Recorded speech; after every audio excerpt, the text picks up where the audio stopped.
You are listening to Exploring Sacred with your host, Denise Iwana Francisco, on the Temple Within Radio and Digital Media Network, giving voice to the sacred. Good morning, everybody. Welcome to a beautiful Wednesday and another new day in your life. And this morning we're going to be talking about negativity, the Debbie Downers, the naysayers, the doubt fillers, all of those people and situations that can come into our life that can steal our joy, make us take another look at our own definition of joy, and oftentimes, if we use it as an opportunity to learn, offer us a time in our lives to build some boundaries, perhaps, get a little bit of backbone, speak up for ourselves, and assert our own desires and wishes in this lifetime. With that, everyone, welcome to the chat room. Those of you that are live on Spreaker with me, you are very much welcome to join me in the chat room this morning. As we all know, Wednesday mornings is about getting together and having a cup of coffee and talking about some things. And this particular topic seems to be a very popular topic lately, and that is, negativity, negative people, negative thoughts, negative situations. What do we do with them? Why do they happen? And when they do happen, do we have to continue to repeat them over and over and over again ad infinitum? Well, we can choose to do that. Sadly, we can choose to repeat negative situations, negative relationships, negative thoughts over and over again. And then the day comes oftentimes when we say to ourselves, enough is enough. I'm done. There will be no more of that. And it does come with some ramifications when we decide that enough is enough and there will be no more negativity. Good morning, Margaret Marchwinski. It's great to have you in the house this morning. I'm just going to take a little moment here to share this link with everybody on Facebook so that everyone can join in from wherever you happen to be. I'd like to give a great big thank you and a shout out to everyone who now follows me or follows the page on Spreaker, and I really appreciate that because it allows me to interact with you and to let you know when shows are coming up and what those shows are going to be about and how to get in touch with me about those shows as far as the archives go. All right, so here I just posted for those of you that are in the Exploring Sacred page there on Facebook. The link to the chat room is right there. Okay.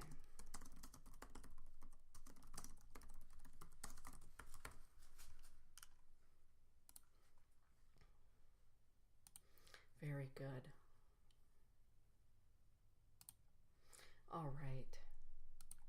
So negativity, those challenges that come along, sometimes they come along attached to people, or it seems they are certain people themselves, both in the physical world and negative spiritual realities. It's part of life. Negativity is a part of life. So those people in our lives that are continuing to challenge us in our belief in ourselves or our desire to have a peaceful existence to the best of our ability are also matched by those in the spirit realm that might wish to test our peacefulness, our joy. And what do we do about those situations? Well, I think for most of us, and just speaking from my 56 years of being, for a long time we just kind of float around with it, and particularly I believe in the world of spirituality. We tend to believe, we have what I believe is a false belief system that says that we have to put up with everybody and everything's BS if we're going to be a really spiritual person. That drawing the line and creating boundaries and safe haven for ourselves is something that regular people do, because if we're really spiritual, shouldn't we then be able to deal with everybody else's laundry that happens to be dirty and everything that other people and situations and jobs can bring into our life. Shouldn't that just be something we should be able to handle? Well, sometimes I believe that the way that we handle it is by saying no more. Stop. I'm no longer going to allow this in my life.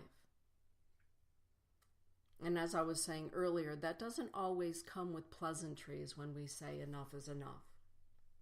A lot of times for some people who are the negativity bringers in our lives, that can be a boss, it can be a friend, it can be an acquaintance, it can be the checkout person at the grocery store, it can be the crabby person at the DMV, it can be the crabby banker, whatever it happens to be, wherever there's a negativity that is persistent negativity.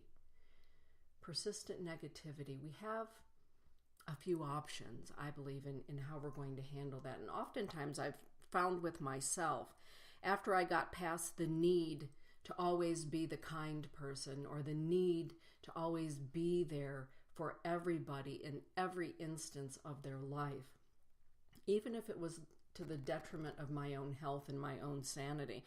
Once I got past that, probably around the age of 52, I decided that perhaps there are some people, some situations in the world, people mostly, that have no idea that they're even negative. That it is so ingrained in them, it is such a part of them and the way that they dance within this world. And no one has ever bothered to tell them that their behavior is unacceptable or it isn't conducive, right, to a healthy relationship. Perhaps those people have never been made aware. And we all have acerbic people in our lives, those people that tend to be a little rude, that think that their sense of humor that's very acerbic is funny. And for some people, that kind of a sense of humor can be funny for a while. I found that sometimes when I say to somebody who I find particularly brash and harsh, that really was brash, it really was harsh, and frankly, the only person who found humor in your behavior was you. A lot of times people in those situations who walk that walk are shocked. What do you mean nobody found my sense of humor, my biting sense of humor, my degrading sense of humor, my ignorant sense of humor, my racist sense of humor? What do you mean they didn't find it funny? They gave me those laugh emojis on Facebook. Well, some people are so polite that rather than to say, that really isn't funny, or at the very least ignore it, there are those people who feel a need or a desire at any cost to support that kind of behavior in others. As I get older, the less likely I am to support that. And sometimes I'll simply ignore it, especially on social media. I'll just, scroll through it. And other times I won't ignore it. Because whether we understand it or not, negativity on social media, negativity on our televisions, on our YouTube programs that we choose to watch, negativity in the music that we listen to, negativity in the people that we are closest to, it does affect us. It affects our heart. It affects our soul. It affects our mind. And I'm not saying that we need to search for a panacea where we are hidden away from all of the negativity of the world, but I am saying when we are in our safe zone, our home, our sacred space, within the confines of our own mind and our own heart, we should have the ability to be at peace. Sometimes, mind you, the most negative person that we encounter in any day is our own self, right? The constant flow of negative thoughts in our own mind. Surrounding ourselves with negative people or negative programming, negative religious programming or political programming, whatever that programming happens to be, relationship programming, we can be our own worst enemy when it comes to negativity. And we do learn as we get older that if we want to change everything around us, then we need to begin with ourselves. if we're not doing our own work, if we're calling out everybody else for the work that they haven't done, and yet in our own home, we haven't done our own work in our own heart, we haven't done our own work in our soul, we haven't done our own work, then we really don't have any right, I believe, to step out on others, onto others. Some people don't know that there's healing to be done. As I said, some people have no idea that they're negative, and they can be quite shocked when you tell them, I really didn't find that funny. And that biting sense of humor, really didn't affect me. But little did you know what's going on in the life of the person next to me. Right? And your negative sense of humor, your negative talk affected them in deep ways. Really, when negativity comes a-calling, it usually begins with us. Our own thoughts, our own behaviors, and where can we take a look at that and straighten that up? Take a square look at it. There are times when we're all the Debbie Downers and the negative Nellies, right? And so we have to take our own opportunity to take a look at that within ourselves and do something about it. And usually when we do something about it within ourselves and our own home starts to feel peaceful and our own soul begins to feel peaceful, all of a sudden, outside influences that begin to feel negative to our home and negative to our sacred space and negative to our soul and our heart and our mind begin to offend us. Begins to offend us. We have some choices. Do we have to follow every friend on Facebook? Do we have to engage in every group because all of our friends are there in that group, even though perhaps it shares nothing but negativity and ignorance and racism and all of those sorts of things? No, we have a choice when negativity comes calling. Good morning, Kathy. Good morning, all. Yes, I have had to battle my negative thoughts a lot lately. Like I'm being challenged to see what I will do when it comes up. Yes. What do we do about our own negative thoughts? About our own negative perceptions? Oftentimes for myself, when I have a negative perception of something, I've learned over the years to learn more about it. And not that the Scorpio temper doesn't get in my way every so often, because it does. And it precludes me from getting to the kernel of truth within every situation. But I've also learned that I have a proclivity, a tendency to being a Pollyanna and not calling BS when I see it, to being the nice person. And it can be really alarming, can it, Kathy, when all of a sudden you're the person who says, I'm done with this. I'm over this. I'm no longer going to behave in a negative way. I'm not going to participate in negativity and ignorance. And I'm not going to allow those that participate in that sort of thing to participate in my life. People can be really taken aback. Well, who is this person now? Who is this new Dana? Who is this new Kathy? What do you mean you're not going to participate in the good old girls club, right? In the good old boys club. What do you mean you're not going to participate in that anymore? It can be shocking for some people when we take a stand with that within our own selves and our own participation. Getting up and leaving a conversation that's negative. Getting up and leaving a conversation that's based on gossip.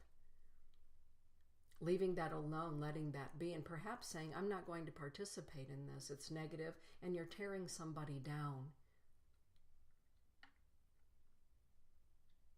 It's not easy to continue to walk that road when others are saying, wait, come back. Wait, come back.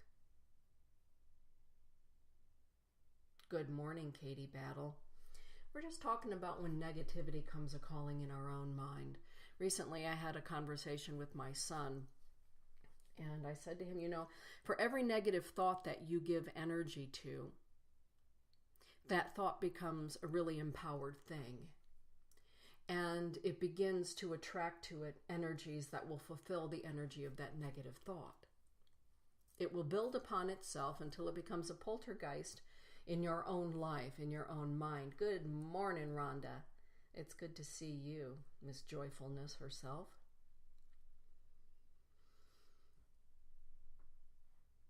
And he looked at me and he said, you've been teaching me that since I was a little kid. I said, I know, and now that you're going on 30, you probably forgot somewhere in there. So you have a choice to continue to build negative thoughts until they become active things, or when the negative thought occurs, to take a look at it. Not to simply dismiss it and tell it to go away, but take a look at it. Why am I thinking that? Where did that come from? What is the source of that? Is it a group mentality? That group can be a group of friends, family members. Where does that negative thought come from? Where does that doubtful thought come from? What is its source?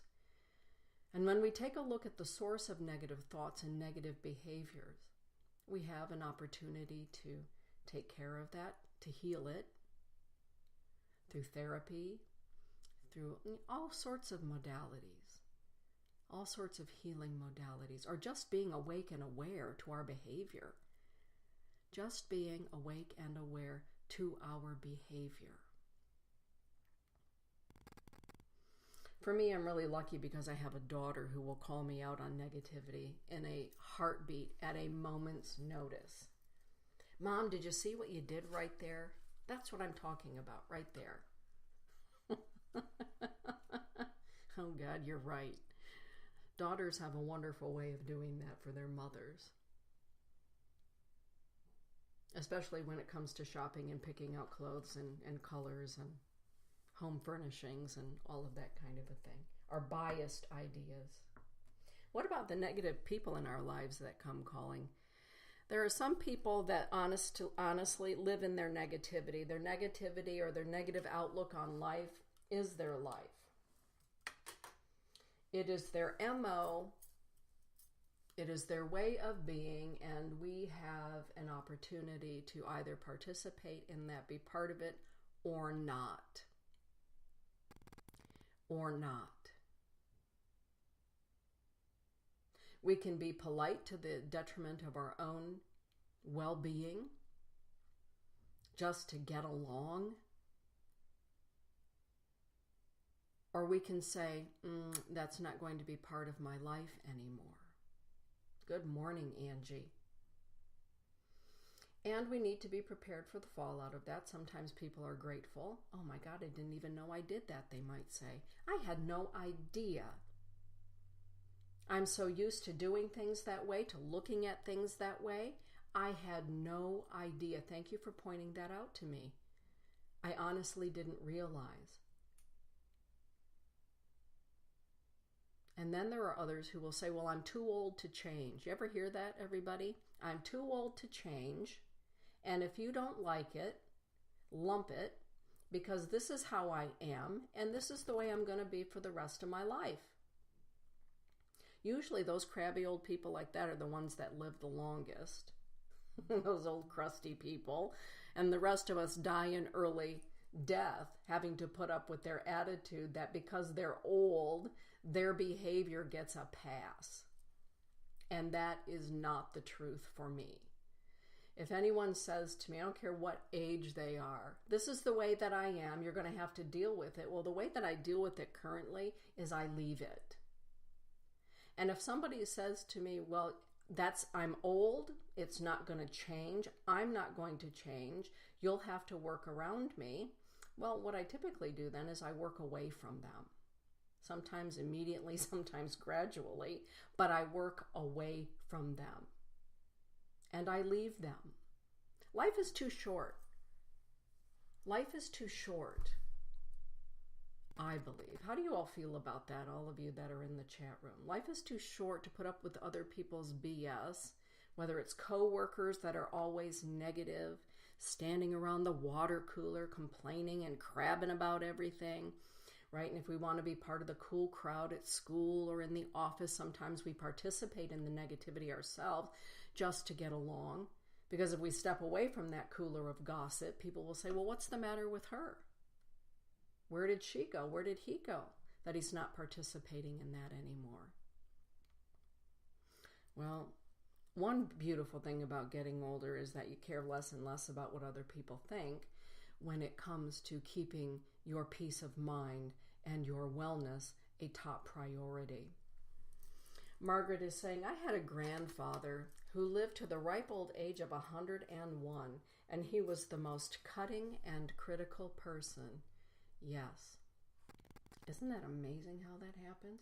And so for some people who have that kind of a grandfather, they put up with it because it's grandpa, and they will punish themselves by going to see grandpa.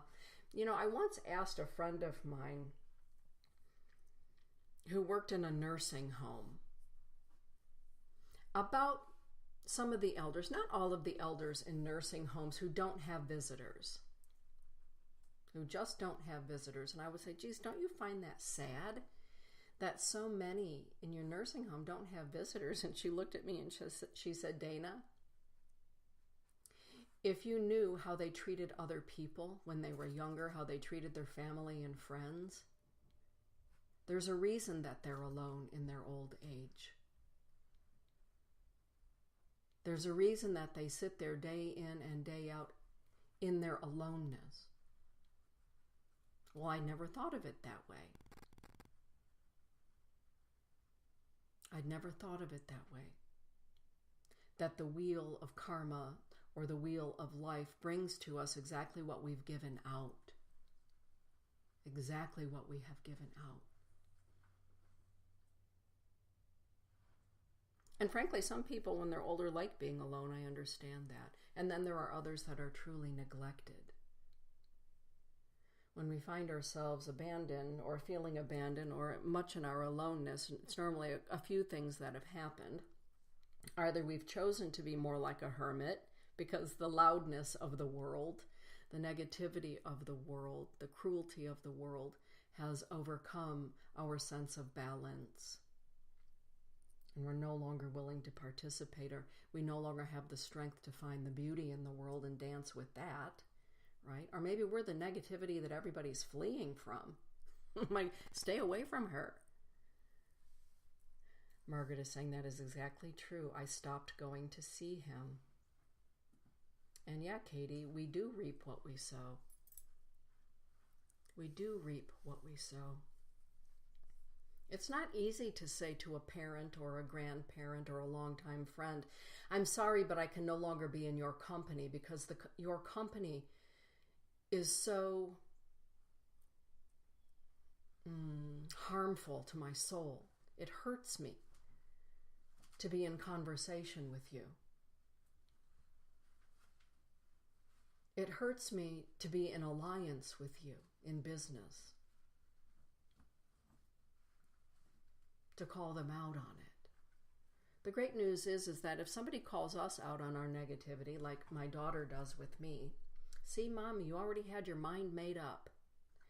And I looked at her and I said, well, now that I think about it, you're right. I really don't like that color. I don't like that style of decorating. And I'm sorry, I wasn't open to a conversation about other options. You're right.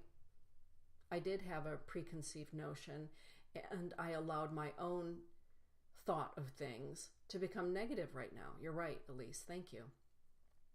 I need to be more open to some things. Or we can say, well, to hell with you. I'm never shopping with you again. Don't give me your ideas because I know that I like my ideas better than yours. And if your ideas are going to be offensive to mine or negate mine, then just leave, right? Or we can say, oh my goodness, you're right. I have a preconceived notion about, and I wasn't open to. Rhonda saying, I am so with you. I'm not going to have a relationship with negative, insulting Nellies. I've gotten up and left. If asked later, I say negativity does not have room in my immediate world. Exactly. And that also sometimes comes with eldership, being an elder. Being an elder. And when we finally realize that, life really is not all that long, and we get to decide what we surround ourselves with, we get to choose. Now, we're not free from the ramifications of our choices, by the way, but we do get to choose. A long time ago, a friend of mine, a colleague of mine, said to me, Dee, one of these days you're going to get tired of people always picking your pocket. You're going to get tired of people picking your pocket. And I looked at her and I said, what are you talking about? She said, you're going to get tired one day of people picking the pocket of your goodness, of your good nature, of your willingness to just be of service because you can. One day you're going to get tired of that. And when you do get tired, and you say, I'm tired, and you back away from it, there are going to be a lot of people who are not going to be really happy. And oh, she was right. That was a very prophetic conversation that I was having in that moment. So when do we decide, everybody, that we're no longer going to allow people to pick our pocket? It can be the pocket of our monetary, whatever that happens to be, our money. It can be picking the pocket of our good nature, of our willingness to help, to be of assistance. When do we decide? How do we decide, and how do we share that?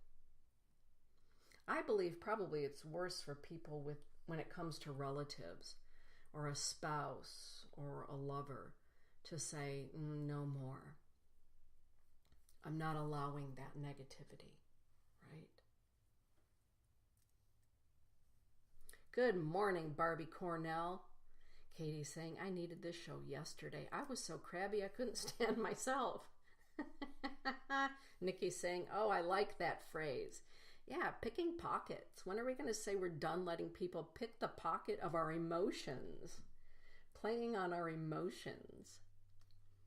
When are we going to say that pocket's closed? I think I'll keep what I have in my pocket. And I will give it based on my desire to give it, my ability to give it. Because when our pockets are empty, sometimes when we have been pickpocketed until our pockets are empty, we ourselves can become jaded, crabby. We ourselves can become jaded because we've let our pockets be picked. Our bones be picked, right? I'm going to pick those bones apart. There's a liberation that comes, and I can say this firsthand. There is a liberation that comes after we put up with everybody's shock and awe about the fact that we've said no more. I'm going to choose. It is so freeing, it is so liberating to be in a space of our choosing, allowing what we choose, discerning our own thoughts, discerning what we allow. Recently, I was having a conversation with my friend David Sturkin. He and I chat a lot. I call him my brother from another mother. And we were talking about even the negativity that he realized he had been watching on TV. And he said, all of a sudden it hit me. What I was watching on TV really was affecting me. It was affecting my ability to sleep, my ability to sit quietly, my ability to think straight, because my thoughts would go wandering off to something I had recently watched on TV that was very violent. He said, I didn't realize the impact of the negativity, the depth of the impact, and the breadth of the impact of the negativity. He said, until I woke up one night still thinking about the negativity I'd watched on TV, and I thought to myself, well, what were you doing watching it? You had a choice whether or not you wanted to turn on that show. Well, we have that same choice when it comes to our own negative behavior. Boy, there are times when we find out for ourselves that maybe we're a little more bigoted than we thought we were. We have our own prejudices more than we thought we had. And I have to take a look at that. Where did that come from? My prejudice toward that. My bigotry toward that. Where did that come from? Taking a look. Because none of us are completely and utterly free of any of it if we have lived a human lifetime. The little ones that come into the world, they come into this world. Of course, I believe they come in with ancestral memories. You know, the blood in our blood and the bones of our bones, we have ancestral memories of good, bad, and indifferent that we're born with, because I believe our ancestors are in our bones. They are in our blood. Their intelligence, their wisdom, their foibles, their experiences, their understanding, their loves, their losses. And sometimes if we trace our own bigoted thought or prejudicial thought back far enough, we take a look at where that came from. Sometimes what I've found is that in banishing the negativity in our own mind and our own way of being in the world and no longer allowing it, we're also setting generations of our relatives free from it. I'll say that again. Spirit is saying to me, say that again. I believe that in banishing, after taking a good hard look at our own prejudices, our own negativity, our own doubtfulness, taking a good long hard look at it, and really even seeing where it may have come from our ancestral bloodline, the bones of our ancestors, taking a look at that and breaking that pattern. Well, you know, Grandpa was negative, Mom was negative, so I guess I am doomed to be negative. My mother was an alcoholic, my father was an alcoholic. I guess that means that I am doomed to be an alcoholic. Well, you know, my mother was married to alcoholics, so I guess that means that that's just how it is for me. The answer to that is yes, it is meant for you if that's what you choose, but you can choose something different. And in doing so, I believe we are breaking generational and ancestral patterns. Breaking the patterns of negativity. That's big. Last night I had two wonderful ladies, my last two clients of the night last night. We had wonderful conversations about this very thing. Do I have to continue the pattern of alcoholism and drug addiction? Or do I get to say no?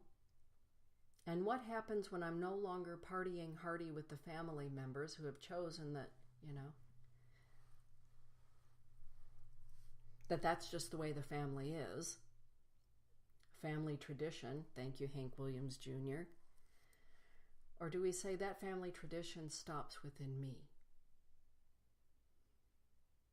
and my relatives going forward, my children and my grandchildren? We have a choice. Same thing is true with racism. The way that we look at other people who are different than us. We have an opportunity to say to ourselves, where did that racist thought come from? If I was born with it and it was activated somewhere in my life by a family member, why does my family feel that way?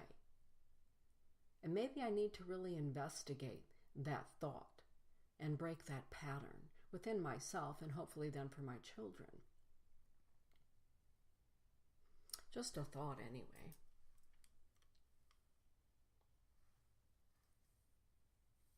Margaret is saying, I never understood how people become old and bitter, but I do now. Yep, absolutely, Margaret. That is keeping it real. Rhonda's saying, sometimes it happens when your people are not there in your time of need. Yes. Yeah, where'd my people go? I've always taught my children this little thing, Rhonda. Tell me what you think about this. There are 2 times in your life when you really find out some things about the people you thought were closest to you, and that is when somebody that you love dies, who sends the card, who picks up the phone, or who comes to the funeral home, and who, even being informed of the passing of a loved one, chooses to ignore it. Same thing I believe is true with weddings and celebrations. And I remember after my former husband, the father of my children, passed, Elise said to me, Mom, you were right about something growing up. Well, I love those moments of you were right about something when we were growing up. And I said, what is that, honey? She said, I was kind of shocked at who didn't show up for Dad's funeral. I was kind of really sad about some people who didn't even bother to send me a text message or to send me a card. And I said, well, some people don't know how to deal with death. And she said, Mom, that's an excuse. You just gave them an excuse. And she was right about that. Adulthood means we have to do adult things like acknowledging the passing of someone, a beloved, when we are informed about it, right? So yeah, there are times in our lives where it's hurtful when the people that we hope are going to show up don't show up. I mean, that's just feeling human. That's just feeling human. Where are my people right now? I need them. I've been very blessed with having some pretty amazing friends in my life. The passing of my father a few years back, to acknowledge it, to say I'm sorry when they see me. Lise said to me, she was my best friend in high school, Mom, and I saw her after Dad died, and she didn't even say anything to me when she saw me.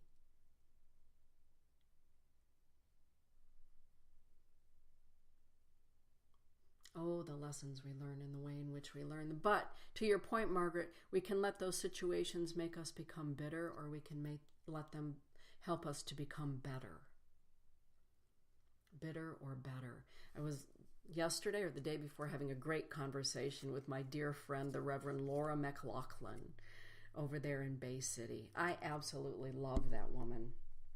And she and I were having an exchange about negativity and whether we allow the negativity of others or organizations to make us bitter, or do we allow it to become a jumping off point for us to become better? It's a great conversation leading into this show today. It's not about being, perfect in this lifetime, but it is about hopefully trying to perfect ourselves to the degree that this lifetime is meaningful in good ways, and including those people who interact with us. Right? It is easy to become bitter. It's easy to become a hermit. It's easy to become bitter rather than to say, I'm no longer allowing this in my life. I'm no longer inviting you into my life. Sometimes it's just easier to clam up and become bitter rather than to stand up and speak for ourselves, right? Or it can be easier to become a hermit and bitter when we're not willing to take a look at our own big old bag of BS, right? To sort through our own dirty laundry. There are a lot of people that like to point out all of the pieces of our dirty laundry, right? And sometimes those people, it's because they've taken a look at their own dirty laundry, and sometimes those people are the ones that have a big old heaping pile of dirty laundry that they have chosen to place on your doorstep for you to fix.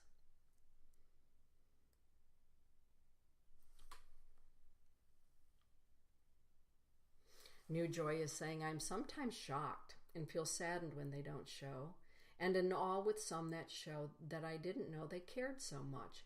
Absolutely. Yeah. Sometimes there are amazing surprises. I'm glad that you said that, Rhonda.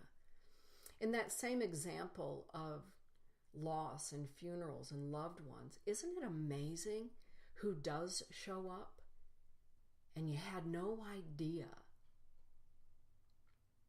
You had no idea. I remember when my dad passed, Lily, you all know Lily. Lily said to me, I'm flying to Michigan during the week of my father's funeral. And she did. And not that wonderful behavior isn't expected from Lily, because Lily is an earth angel, and there we were. There we were. So sometimes when negativity comes calling in our lives, when hurtful things come calling, when the dark times come calling, it brings to us the best in our life, the best people, the most loving people, the most kind and loving beings in our life. And what do we do with that? Do we see them for who they are? The people who show up in times of negativity. And do we say thank you? Thank you for showing up during the crappiest time in my life. Thank you for showing up. I am so grateful. And what do we do with that then? Maybe then we can emulate that and become that. We can become the gift that we were previously gifted. We can become like that. Or the text messages. Right, Nikki Jorgensen's always texting me whenever she'll say to me, I sense that you need a positive text today. I don't know why I'm telling you this, but I'm telling you this, she'll say, and I'll get a text message, or Kelly will do that. And what do we do with that? Hopefully, we stay in gratitude for those people. We stay in gratitude and we don't take it for granted. Sometimes we can become so jaded and bitter that we take the good things, the positive experiences, when positivity comes calling, we take it for granted. And those are the things that we should be most grateful for, because out of the darkness came a blessing. Out of the darkness came a blessing.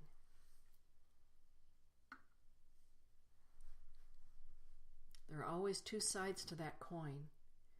Hopefully we can be a blessing. Sometimes we are called to be a blessing even when we're feeling negative, aren't we? It's like, crap, I don't want to do that, but oh, here I go. And it's amazing how being a blessing, even when we're feeling our own negative thoughts, can switch that right around. Light is always, always more potent than darkness. Always. How much we are willing to dance with the darkness of negativity wherever it comes, including our own mind, our own flesh and bones, having to draw the hard line with our own children. Oh, that's always a fun thing to have to do, isn't it? And yet it's necessary. It's necessary. Angie. Yes, Nikki's a wonderful support person. Angie is saying, yes, I appreciated the support after my mom passed. The cards from people who took the time to write special memories of my mom made my day. Right on. And your mom was such an amazing human being. Talk about, oh my goodness, talk about a bright light. Talk about a bright light. And it's funny, and I know that you saw her the same way, Angie, but people can see our parents in a different light than we see them. People can see our children in a different way than we see them, or our spouse. And so having somebody to take the time to share experiences broadens that. Todd and I are getting ready to take a trip down to Georgia at the end of next month to meet my biological family members and to visit my biological mother's grave and to visit the grave of my biological father. And for those of you that are adopted, you know that one of the most fearful things about being adopted is reaching out and being told you are not welcome here. That door was shut decades ago. You are no longer welcome. You are not welcome. You weren't welcome, and you're not welcome now. And I have been blessed with relatives from both my biological mother and my biological father's family to reach out to me first and say, hey y'all, you're one of us. Come on down here. Come stay. Hear the stories. Learn. Denise, I'm going to gather up photos of your father so that you can have them. My cousin Corey has gathered up photos of my mother so that when I go to the cemetery to see what that's like and to feel what that is like, I know that I'm not going alone. I'm doing it with the blood of my blood and the bones of my bones to be present in that moment. And I'm very blessed with a husband who's willing to say, I'm taking you down there. We're going at the end of next month. We're going to do this.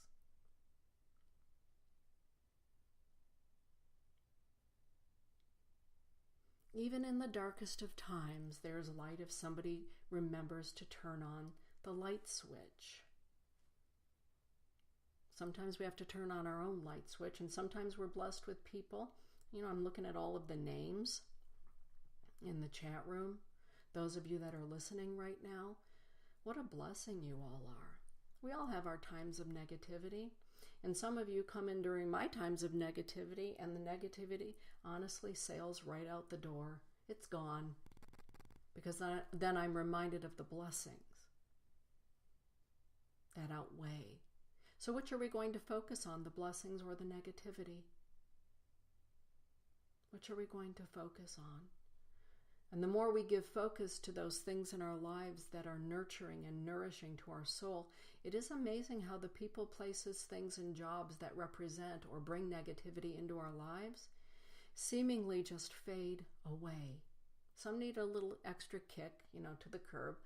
But for the most part, when we focus on the positivity in our own mind, in our own way of being in the world, everything else that is less than, it'll sometimes challenge us, but we're stronger in our choices and in wielding those choices.